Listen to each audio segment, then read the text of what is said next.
I get a good feeling, yeah. I get a feeling that I never had before. No, no.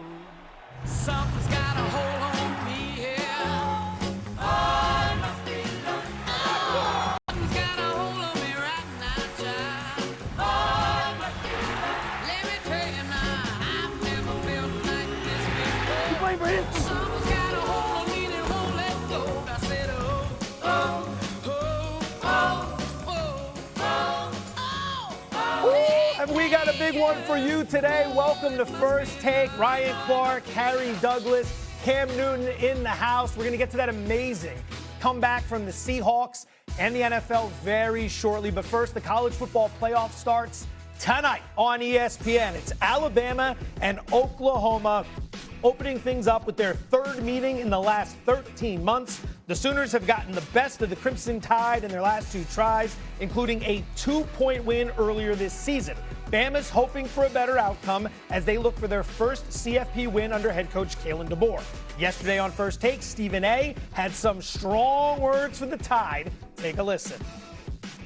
I don't have much faith in Alabama. Now, I will say this. They better win this damn game. You can't lose to Oklahoma and score 3 points last year, then turn around and let them come to Tuscaloosa and lose again. And then in a span, 20 months, I think, 20 months or so, you're going to lose to them 3 times? 13 months. 13 months, I'm sorry. That is absolutely, positively unacceptable. Double banger tonight. This game's on ESPN and it's on ABC. It kicks off a wild playoff. Cameron Newton, we begin with you. Would an Alabama loss be deemed unacceptable? Absolutely. Because Caleb DeBoer understands what the expectation is being at a university like Alabama. I'm seeing a situation where it's expected for Alabama to win. Even though, not to shun Oklahoma, they're excited to kind of be in this type of position. Now, do I think going into a game like, tonight, do I think Alabama will turn the ball over 3 times as they did the first appearance that they faced Oklahoma? Absolutely not.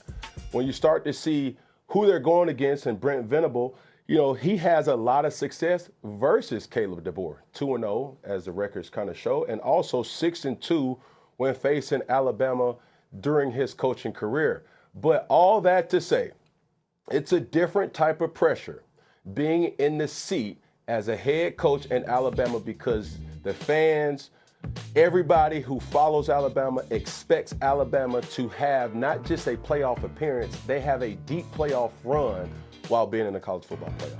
Absolutely, a loss is unacceptable. It's unacceptable for Kalen DeBoer because of this reason. If he loses this game, the heat on his seat headed into next season is turned up to hell. Right? Kalen DeBoer, in 2 years in Alabama, he will have lost to Vanderbilt on the road while being number 1. He will open the season as a top 5 team, lose it to a Florida State team that ends up only getting 5 wins and loses 7 games this season. This isn't just about being Bear Bryant. This isn't about being Nick Saban. Hell, they'll allow you to be Gene Stallings if you need to be, if you're Kalen DeBoer. You cannot finish this season this way. There was a 21-point loss to Oklahoma last season. This year, you rack up over 350 yards and you lose a game because you have a pick 6, because you have a late fumble, and you finish this season struggling the way that they have. And if not for a miracle 4th down play against Auburn, maybe this is a totally different team that doesn't get to this point. This is a must win for Alabama, or going into next season, there will be doubts about head coach. Yeah, it will be a complete disappointment. And RC, I'm going to touch on some of the things you just mentioned. The way the season has been the last month or so for the Alabama Crimson Tide, I called the game on the outcast in the SEC championship game. For a team to have -3 yards to physically get beat up the way they did versus the University of Georgia. But then you go back to that Oklahoma game and the way that Brent Venables, as a defensive-minded head coach, was able to, from a schematic standpoint, scheme up things and create takeaways for his defense and allow those guys to put them in positions to have those takeaways. You can't be Kalen DeBoer right now and finish the season last year losing to Michigan. You can't be Kalen DeBoer in the college football playoffs, losing to Oklahoma to finish your season. That will be 3 times in a calendar year, or I should say in a year and a half, that you've lost to Oklahoma. And I think some of the things are still coming up with this football team that kind of hampered them last year. You look at the game versus Oklahoma, you look at the game versus Auburn, you look at the game versus the University of Georgia. The quarterback was sacked 10 times. And then multiple times you see guys on offense messing up here and there. Cam, you know this better than anybody being a quarterback. And RC, you know this. Defensively, you can have one or two guys mess up and the play can still be successful. Offensively, you can have one guy mess up and the total play is derailed.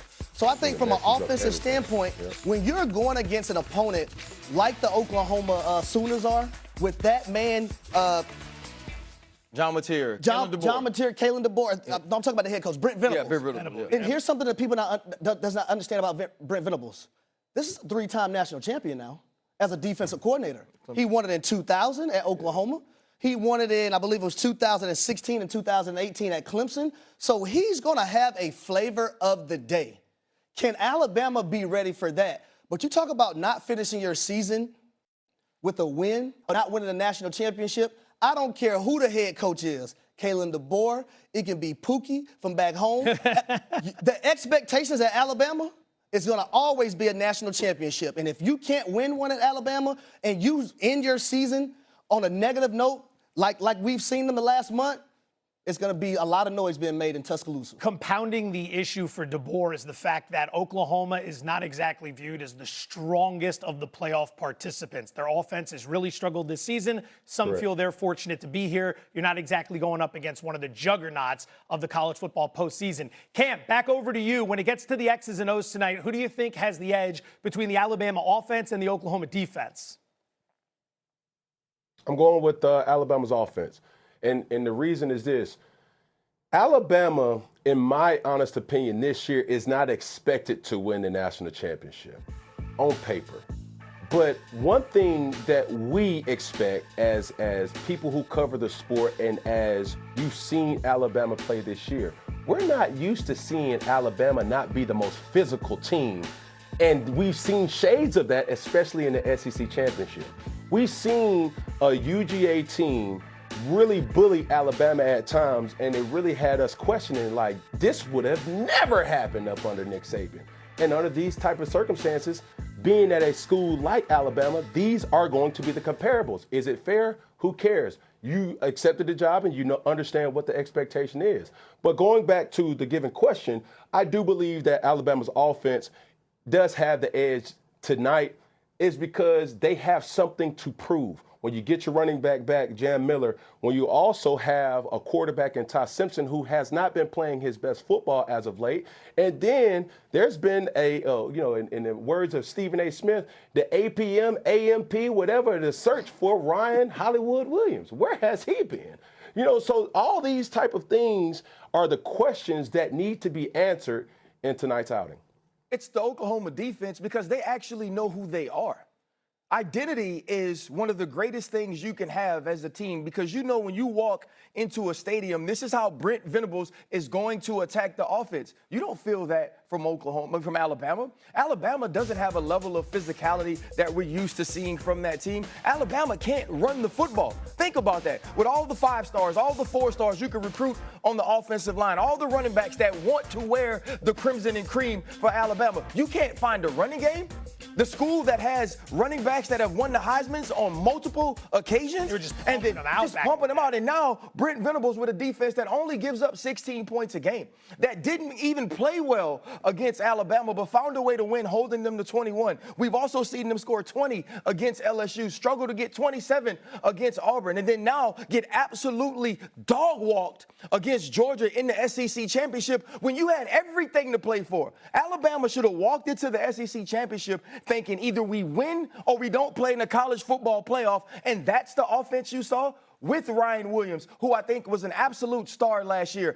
A ton of talent, dropping a surefire touchdown from Ty Simpson, who hasn't played at the level he has early on in this season. I have ultimate confidence in Oklahoma and who they are as compared to what the Crimson Tide has shown offensively. Yeah, I'm going with Oklahoma and their defense. And they're top 10 in total defense, run defense, points allowed, third down defense. They're tied for first in sacks with Texas A&M with 41. With a toss. Why would I not believe in that defense? And And guys, by the way, a team that can take the ball away from their opponent, their last 4 games, 3 turnovers, or 3 takeaways, I would say, versus Tennessee, 3 takeaways versus Alabama, 2 takeaways versus Missouri, 1 takeaway versus LSU. And from a schematic standpoint, when I look at Brent Venables and what he's been able to do this season, last year, and as a defensive coordinator with his history, yeah, give me that Oklahoma defense. And guess what? They won the first matchup, and they didn't even have their best player on defense, our Mason Thomas. He will be available for this matchup. They also didn't have the crowd noise backing them up, which they're going to have tonight. And with a 2 big raucous things about environment. what Harry mentioned about those turnovers. Alabama, they score points. Tennessee, the defense scores points.